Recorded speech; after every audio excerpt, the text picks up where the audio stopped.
പ്രിയ മുഖ്യമന്ത്രി, ഉളുപ്പില്ലായ്മ എന്ന് പറയുന്ന സാധനത്തിന് നോബൽ സമ്മാനം ഉണ്ടായിരുന്നെങ്കിൽ, അല്ലെങ്കിൽ അതുപോലെ ഏതെങ്കിലും അഖില ലോകാടിസ്ഥാനത്തിലുള്ള ഒരു പുരസ്കാരം ഉണ്ടായിരുന്നെങ്കിൽ തീർച്ചയായും അത് നിങ്ങൾക്ക് അല്ലെങ്കിൽ നിങ്ങളുടെ സർക്കാരിന് ലഭിക്കുമായിരുന്നു.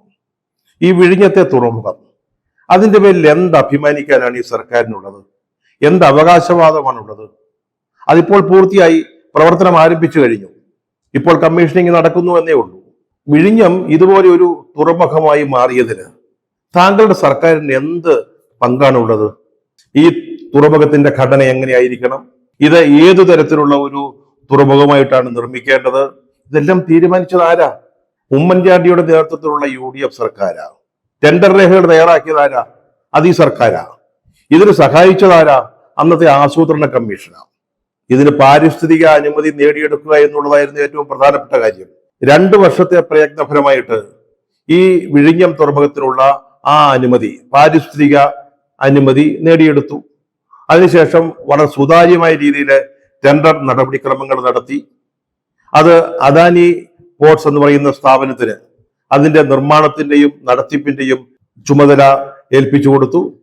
പിന്നീട് അദാനി എന്ന് പറയുന്ന കമ്പനിയാണ്, അദാനി പോർട്സ് എന്ന് പറയുന്ന കമ്പനിയാണ് ഈ തുറമുഖം നിർമ്മിച്ചത്. കല്ലിടൽ ചടങ്ങിൽ ഗൗതം അദാനി പറഞ്ഞത് 1000 ദിവസം കൊണ്ട് ഈ തുറമുഖം ഞങ്ങൾ പൂർത്തിയാക്കുമെന്ന. പക്ഷേ എത്ര കാലമെടുത്തു ഈ തുറമുഖം പൂർത്തിയാക്കാൻ? പിന്നീട് വന്ന പിണറായി സർക്കാർ അവർ ഈ നിർമ്മാണ പ്രവർത്തനങ്ങൾ കണ്ടുകൊണ്ടിരുന്നു എന്നതല്ലാതെ അവരെന്താണ് ചെയ്തത്? ഇത് 1000 ദിവസം കൊണ്ട് പൂർത്തിയാക്കാവുന്ന വാഗ്ദാനം പാലിക്കാൻ അദാനിയെ നിർബന്ധിക്കാൻ പോലും ഈ ഗവൺമെന്റ് തയ്യാറായിട്ടില്ല.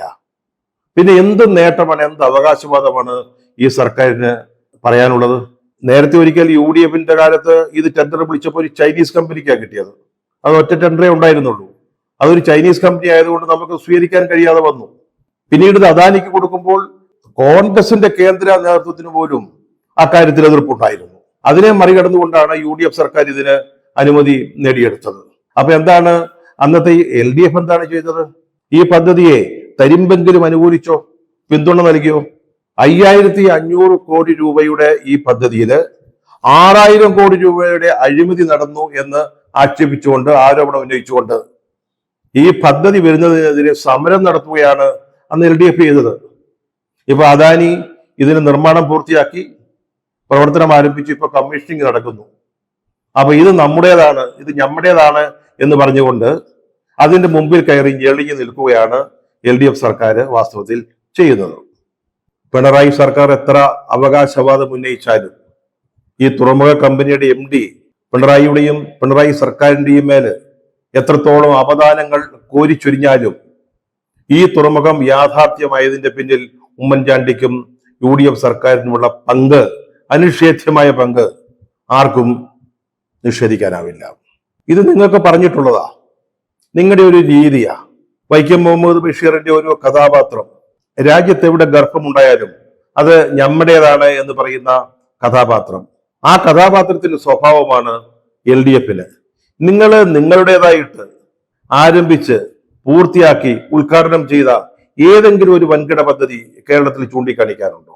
നിങ്ങൾ മറ്റുള്ളവരെ സങ്കല്പിച്ച് അത് ആസൂത്രണം ചെയ്ത് നടപ്പാക്കി പൂർത്തിയാക്കുന്ന പരിപാടികൾ ഉദ്ഘാടനം ചെയ്യുകയല്ലാതെ നിങ്ങൾക്ക് എന്താണ് പറഞ്ഞിട്ടുള്ളത്? ഏറ്റവും അടുത്ത കാലത്ത് പിണറായി സർക്കാരിന്റെ തുടക്കകാലത്ത് കൊച്ചി മെട്രോ അതാര് പൂർത്തിയാക്കിയതാ? UDF സർക്കാർ. അന്ന് തെരഞ്ഞെടുപ്പ് പ്രഖ്യാപിച്ചതുകൊണ്ട് ഉദ്ഘാടനം നടത്താൻ പറ്റിയില്ല. കണ്ണൂർ വിമാനത്താവളം അതാരുണ്ടാക്കിയതാ? അതിന്റെ പരീക്ഷണ പറക്കൽ വരെ നടത്തിയതാ. അവിടെ വിമാനം വന്നിറങ്ങിയതാ. അവിടെ റൺവേക്ക് നീളം കൂട്ടിയിട്ടേ ഉദ്ഘാടനം ചെയ്യാൻ പറ്റുമെന്ന് പറഞ്ഞ് അതിന്റെ പ്രവർത്തനം എത്ര കാലം മരവിപ്പിച്ചു നിർത്തി. അവസാനം ഒരടി പോലും റൺവേയുടെ നീളം കൂട്ടാതെ ഉദ്ഘാടനം ചെയ്തു. ഇത് നമ്മുടേതാണ് എന്ന് പറഞ്ഞുകൊണ്ട്. വളരെ മുമ്പത്തെ കഥ, ഇതുപോലൊരു കഥ ഓർക്കുന്നുണ്ട്. ചങ്ങനാശ്ശേരി ആലപ്പുഴ റോഡിലെ 2 പാലങ്ങള് പൂർത്തിയാകാതെ കിടന്നു. വർഷങ്ങളോളം, ദശാബ്ദങ്ങളോളം. ഒരെണ്ണം പൂർത്തിയായി തീർന്നു. മറ്റു 2 പാലങ്ങളുടെ കാര്യത്തില് ധനകാര്യമന്ത്രിയായി വന്ന തച്ചടി പ്രഭാകരൻ താല്പര്യമെടുത്ത് പണം അനുവദിച്ച് അതിന്റെ നിർമ്മാണ കാര്യങ്ങളിൽ ശ്രദ്ധ ചെലുത്തി പൂർത്തിയാക്കി. അപ്പോഴേക്കും സർക്കാർ പോയി.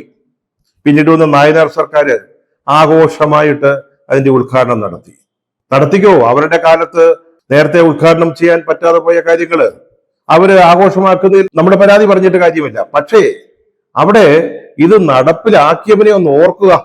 മെട്രോയിലോ അല്ലെങ്കിൽ കണ്ണൂർ വിമാനത്താവളത്തിലോ അല്ലെങ്കിൽ ഞാൻ ഈ പറഞ്ഞ 2 പാലങ്ങളുടെ കാര്യത്തിലോ ഒന്നും ഉണ്ടായില്ല. ഇത് CPM-ന്റെ സ്വതസിദ്ധമായ ശൈലിയാണ്. ആരാന്റെ കുഞ്ഞിനെ എടുത്ത് ഒക്കത്ത് വെച്ച് നടക്കുക എന്നുള്ളത് അവർക്ക് പറഞ്ഞിട്ടുള്ളതാണ്. അതാണ് ഇപ്പോൾ ഇവിടെ വിഴിഞ്ഞത്തും സംഭവിക്കാൻ പോകുന്നത്.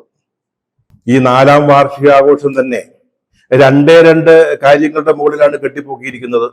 ഒന്ന് വിഴിഞ്ഞം, അത് ഉമ്മൻചാണ്ടി സർക്കാരിന്റെയാ, UDF-ന്റേതാ. രണ്ടാമത്തേത് ദേശീയപാത നിർമ്മാണം, അത് ആരുടേതാ? അത് നിതിൻ ഗഡ്കരിയുടേതാ. അത് കേന്ദ്ര സർക്കാരിന്റെയാ. അത് ഗഡ്കരി പ്രത്യേക താല്പര്യം എടുത്ത് നടപ്പാക്കിയ പദ്ധതികളാ. ഈ 2 പദ്ധതികളിലും ഈ സർക്കാരിന്, പിണറായി സർക്കാരിന് എന്തെങ്കിലും ഒരു പങ്ക്, അവകാശം ഉന്നയിക്കാനില്ല.